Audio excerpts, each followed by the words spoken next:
du Fils et du Saint-Esprit.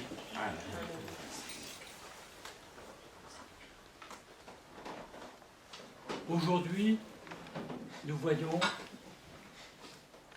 un homme, un centurion, c'est-à-dire, pour les Juifs de cette époque, un étranger et même quelqu'un qui représentait l'occupant.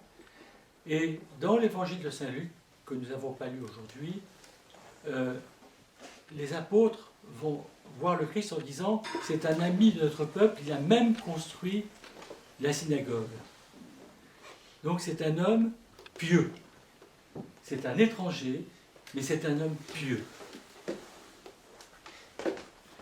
Et nous voyons cet homme s'approcher avec une humilité extrême et dire cette parole qui est inscrite dans la prière avant l'Eucharistie, « Seigneur, dis une seule parole et mon âme sera guérie », qui est universelle. Dire « Seigneur, dis une seule parole et mon serviteur sera guéri ». Mais nous apprenons que ce serviteur était malade de paralysie. Je voudrais, dans un premier temps, prendre au sens figuré, tel que l'Église l'a interprété, cette démarche de cet homme qui dit « Seigneur, je ne suis pas digne que tu viennes dans ma maison, mais dis une seule parole, et mon serviteur, mon âme sera guérie. » Nous voyons notre vie voulant faire des œuvres de bonne volonté pour le Christ, voulant suivre ses commandements, et nous sommes nous aussi atteints de paralysie. Nous voudrions bien faire, et souvent c'est le mal que nous faisons. L'apôtre Paul, quelque part dans une épître, se plaint de cela, en disant que la chair est faible, l'esprit est prompt, et voyant le poids de la chair de notre vie, qui souvent, et la chair ici, c'est dans le sens de l'humanité, dans le sens de cette pesanteur qui est dans l'humanité. Ce n'est pas dans le sens restreint du mot chair, c'est dans le sens général du mot chair, je parle ici.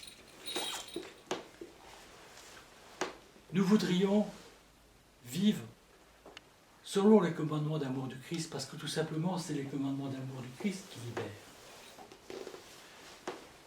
Mon âme sait que si elle ne pardonne pas, elle n'est pas certaine du pardon du ciel, du Père.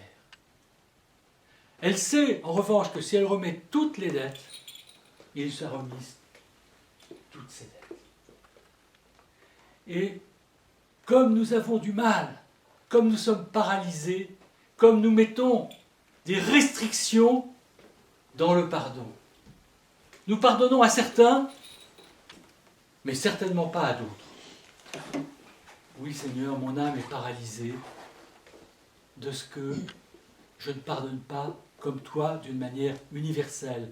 Je ne vois pas dans l'autre quelqu'un que tu aimes autant que tu m'aimes et que tu as toi-même pris dans ta chair blessée et crucifiée pour le sauver.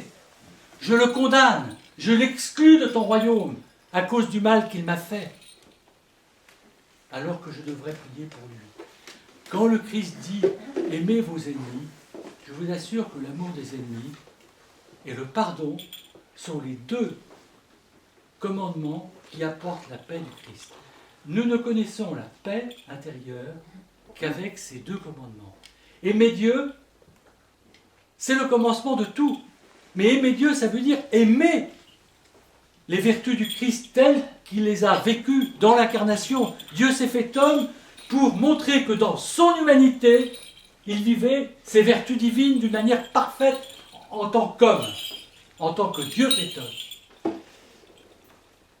Et il s'est fait notre prochain pour que nous voyions le visage du Christ, même dans celui qui nous lapide. Et je veux vous raconter un récit pour vous montrer à quel point les saints ne sont pas dans cette paralysie spirituelle.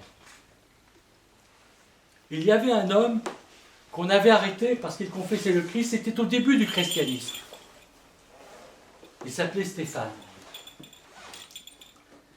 il est arrêté et condamné immédiatement à la lapidation parce qu'il confessait la divinité du Christ. Et pour lui, le ciel s'ouvre. Et dans cette ouverture du ciel, Dieu lui accorde l'amour parfait de ses ennemis, de ceux qui le persécutaient.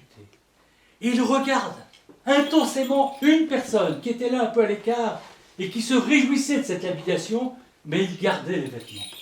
Mais sinon, il aurait même pris le premier cette pierre. Et il s'est mis à aimer cet homme, et cet homme a été troublé. Il s'est dit, comment? Celui-là, je l'assassine, et lui-même, c'était Saul, avant qu'il ne devienne Paul, apôtre des nations. Aujourd'hui assassin, demain saint. Ce que je veux dire ici, c'est que la limitation de notre regard et de notre jugement n'est pas le regard de Dieu. Nous voyons quelqu'un qui continue à avoir envers nous un comportement négatif et nous le condamnons. Voilà la paralysie. Mais je veux vous donner un deuxième exemple de quelqu'un qui avait désespéré tous les gens qui avaient essayé de lui venir en aide, qui avaient essayé de lui faire retrouver le bon chemin. Et à la mort, ils riaient tous en disant « Bah, on a bien fait de le juger, de le condamner celui-là ».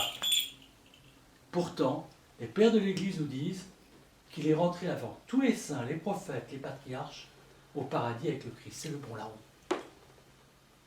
Parce que dans les derniers instants de la mort, dans l'agonie, Dieu permet une ultime conversion qui peut remplir une vie de sainteté comme on ne peut pas imaginer.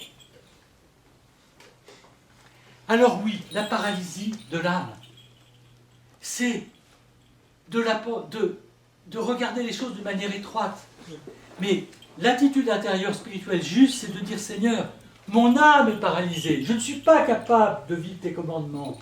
Mais toi, dis une seule parole et tu vas ouvrir mon âme, tu vas la sortir de cette paralysie. » L'erreur spirituelle que nous faisons en Occident plus qu'en Orient, c'est de chercher avec nos forces humaines à accomplir les commandements du Christ. Quand Saint-Nil de la Sora a voulu résumer l'enseignement de la prière du nom de Jésus en Russie, nous sommes au XVIIe siècle, entre le XVIe et le XVIIe siècle. Il avait été se ressourcer au Mont Athos. Il a dit la base de l'invocation du Christ pour demander la guérison, c'est de dire « Jésus, je suis en force ». C'est pas de mettre nos efforts, comptabiliser nos efforts, tout ce que nous avons pu faire de bien pour le Christ, c'est comptabiliser notre paralysie, notre impossibilité à faire tout bien sans l'aide du Christ. Seigneur, mon serviteur, mon âme est paralysée, mais dis une seule parole et mon âme sera guérie. Glorifions le Père, le Fils et l'Esprit Saint, seul Dieu dans tous les siècles des siècles. Amen.